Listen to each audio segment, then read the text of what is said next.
La question qu'on va traiter, Be'ezrat Hashem, ce matin, c'est la halakha du bishul.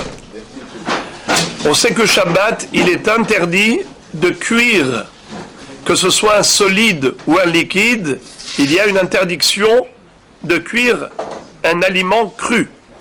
Maintenant, si l'aliment a déjà cuit une première fois, on a une règle de en bishul, ahar bishul. Un aliment qui a déjà cuit une première fois ne peut pas cuire une deuxième fois. Mais ça, c'est valable que par rapport au solide. Par rapport au liquide, on dit mahloket. Il y a ceux qui disent yesh bishul ahar bishul, il y a ceux qui disent que en bishul ahar bishul. Le Shulchan Aruch, le Mechaber, qu'est-ce qu'il est possèque pour les séfarades? Il dit que oui, yesh bishul achar bishul. Et donc il y a une interdiction formelle de réchauffer de l'eau qui a refroidi. Ça veut dire de l'eau qui était chaude, même si elle avait cuit, bouilli une première fois, mais elle a refroidi. Eh bien, si tu vas bouillir à nouveau, tu as fait une melacha de bishul, selon le Mechaber. Pour les Ashkenazim, dans l'absolu, ils permettent, mais ils disent que malgré tout, midera banan, c'est interdit si ça a totalement refroidi. Midera banan, c'est interdit si ça a totalement refroidi, interdit de réchauffer, mais si c'est encore tiède, alors eux, ils permettent de réchauffer. Maintenant, parlons pour les séfarades, qui considèrent que le liquide, une fois qu'il a refroidi, gamarnu, c'est assourd de le réchauffer à nouveau, ça s'appelle bishul. En hébreu, yesh bishul ahar bishul belah, en bishul ahar bishul beyavesh. Bon. La question, quel est le din lorsque quelqu'un s'est servi d'un verre de thé? Ça veut dire qu'il a terminé son verre de thé, d'accord? Il a fini. Et il reste au fond du verre quelques gouttes. Maintenant, ces quelques gouttes ont refroidi. Maintenant, il veut à nouveau aller prendre de l'eau. Est-ce qu'il a le droit de mettre son verre sous le kumkum? Et il ouvre. Et maintenant, l'eau du kumkum, qui s'appelle klirishon shal gabea esh, et il va y avoir du héroïmi klirishon, est-ce que c'est permis du fait qu'il a quelques gouttes d'eau froide dans son verre? D'après les séfarades qui disent que yesh bishul, ahar bishul, belah, est-ce qu'il aurait le droit de remplir son verre? Pourtant, il y a des gouttes d'eau froide. Alors, je vois ici deux chitotes. Il y en a un qui dit non, l'autre qui dit oui. Alors, vous allez vous expliquer. Pourquoi non?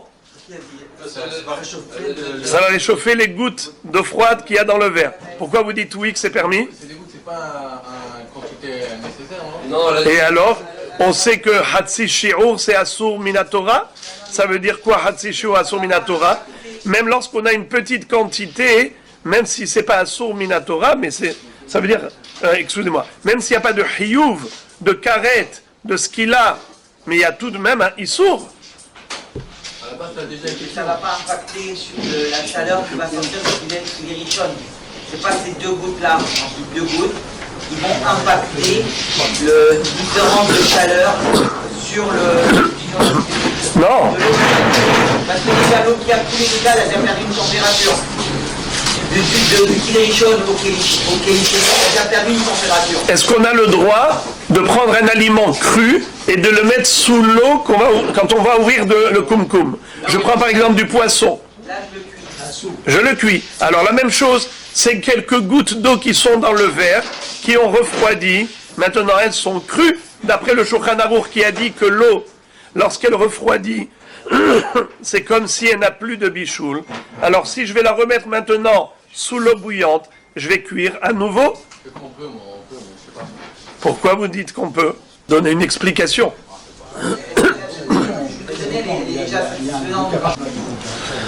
Normalement, ça devrait être interdit, mais le psak qui est rapporté ici dans Alichot Shabbat, il dit qu'il y a lieu de permettre pour trois raisons. Pourquoi? Première raison, c'est que ça s'appelle psikreché delonihale. Deuxième raison, c'est là, chez Nitztanen. Troisième raison, c'est que c'est Hirouille. On va expliquer ces trois éléments. Premièrement, on fait ici une association de trois éléments. Premièrement, Hirouille. Il y a une mahloket. Est-ce que Hirouille mikli rishon, kikli rishon, ou Hirouille mikli rishon, c'est kikli sheni? On a une règle que lorsqu'on met un aliment cru dans un keli rishon, même s'il n'est pas al-gabé à esh, même si ce keli rishon n'est plus sur le feu, mais étant donné qu'il était sur le feu, eh bien, cette chaleur-là, elle a la capacité de cuire l'aliment cru. Vous mettez un œuf, par exemple, dans une marmite d'eau bouillante que vous venez de retirer du feu, vous mettez dedans l'œuf, l'œuf il va cuire. Maintenant, nous avons un autre din, kli sheni l'homme et vachel. Si vous prenez de l'eau, vous le mettez dans un verre ou dans une assiette, et ensuite vous prenez un aliment cru, vous le mettez dans le keli sheni l'homme et vachel. Entre les deux degrés, keli rishon et keli sheni, il y a un niveau intermédiaire. Il s'appelle hirouille mikli rishon, un versement d'un keli rishon. Quel est le din de l'eau qui coule de keli rishon vers le keli sheni? L'aliment, il était posé dans le keli sheni. Il a reçu l'eau bouillante d'un keli rishon. Mitbachel ou pas mitbachel, c'est une mahloket entre les rishonim. Certains rishonim disent que le keli rishon, que hirouille mikli rishon, c'est comme keli rishon, et donc c'est mevachel. D'autres disent que hirouille mikli rishon, c'est comme keli sheni, et donc ce n'est pas mevachel. Vous savez pourquoi il y a cette discussion? Pourquoi keli sheni n'est pas mevachel? Le keli sheni n'est pas mevachel parce qu'il y a deux choses qui refroidissent. Premièrement, c'est l'air. Quand ça coule dans l'air, l'air est refroidissant. Et deuxièmement, c'est les parois du keli sheni, ça refroidit. Donc il y a deux éléments refroidissants. C'est pour ça que keli sheni l'homme est vachel. Mais dans hirouille mikli rishon, il n'y a qu'un seul des deux éléments. Ça a été refroidi dans l'air, mais ça n'a pas été encore refroidi par les parois du keli sheni. C'est pour ça qu'il y en a qui disent que c'est comme le kli rishon, d'autres qui disent que c'est pas mevachel comme kli sheni. Donc on a déjà une première mahloket. On a encore une mahloket à propos de l'ah shenitztanen. Ça veut dire de l'eau bouillante, lorsqu'elle a refroidi totalement. Qu'est-ce qu'il dit le mechaber? Yesh bishul ahar bishul belah. Ça c'est ce que pense le mechaber. Mais le Rama il rapporte les rishonim qui disent que non, que même dans le lah, aussi il dit que en bishul achar bishul. Donc c'est une mahloket. C'est vrai que nous on suit le Shulchan Aruch, le mechaber, qui interdit. Mais c'est tout de même une mahloket. Alors maintenant on a fait une mahloket sur une mahloket. Donc il y a maintenant encore un troisième élément. Lequel troisième élément? C'est psikriché de l'onihale. Qu'est-ce que ça veut dire? Il y a une halacha que quelqu'un qui fait une melacha sans kavana. Une melacha sans kavana. Par exemple, il était dans son jardin, il a tiré une table. La table, elle a fait des sillons dans le sol. Faire des sillons Shabbat dans la terre battue, ça s'appelle la bourrée. C'est Issour Horesh. Mais quel est le din s'il a tiré la table, pas pour la bourrer, pour rapprocher de la salle à manger, il voulait manger dans sa terrasse. Et il n'avait pas de kavana de faire un sillon. Qu'est-ce qu'on dit? On dit, même si ça a fait des sillons, c'est moutar. Pourquoi? Davar sheno mitkaven, moutar. Mais si c'est psikréché, ça veut dire c'est sûr et certain que ça va faire des sillons. Même s'il n'avait pas la kavana de labourer, c'est assour comme s'il avait la kavana de labourer. Pourquoi? Parce que psikrécha, c'est sûr que ça va se passer. Mais quel est le din si cette conséquence, ça importe peu pour lui? Il n'a aucun intérêt. Ça s'appelle psikrécha de l'onihale. Loirpatle. Le bonhomme, il tire la table, mairpatlo qui est des sillons. Il n'en a rien à faire de ces sillons, il n'a pas l'intention de la bourrer. Alors dans ce cas-là, c'est sûr qu'il n'a pas d'intérêt à ce que ça arrive. Puisqu'il n'a pas d'intérêt à ce que cela arrive, ça s'appelle qu'il est indifférent. Loirpatle. Psikriché de l'onihale, quel est le din?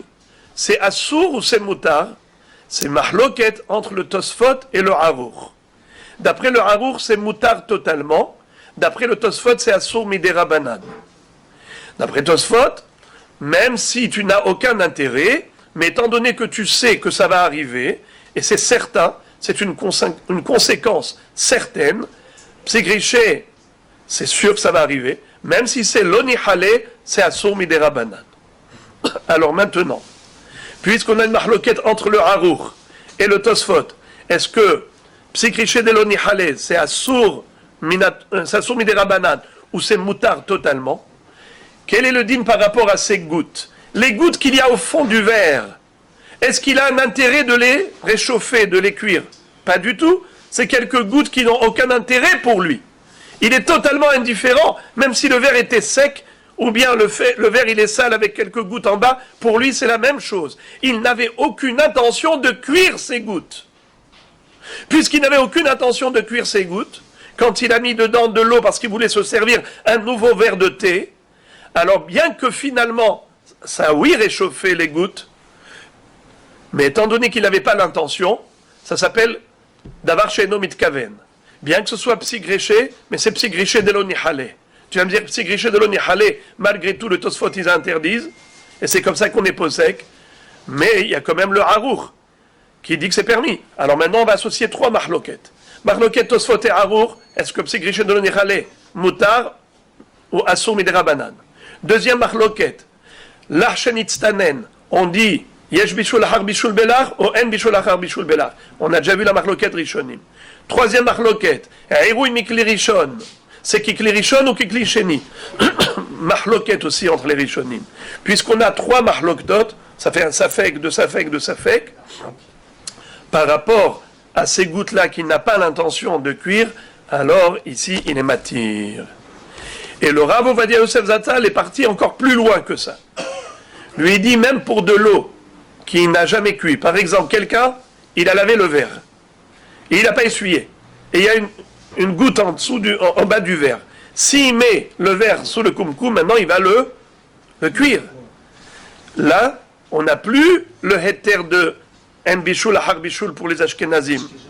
Malgré tout, le Rav Ovadia Yosef Zatzal, il dit que, premièrement, comme c'est un petit shiro, c'est-à-dire il y a une petite quantité, que c'est pas le shiro, donc première raison. Deuxièmement, c'est que l'onihale, il n'a aucun intérêt. Et en plus, c'est par le biais de Hirouï, et il y a ceux qui pensent que Hirouï, c'est pas Mevachel, il a été jusqu'à être matir. Mais c'était ça c'est pas du tout un mouskam d'après tout le monde. Beaucoup de poskim interdisent, si l'eau n'a jamais cuit auparavant, il faut essuyer le verre avant de mettre dedans de l'eau pour faire du thé.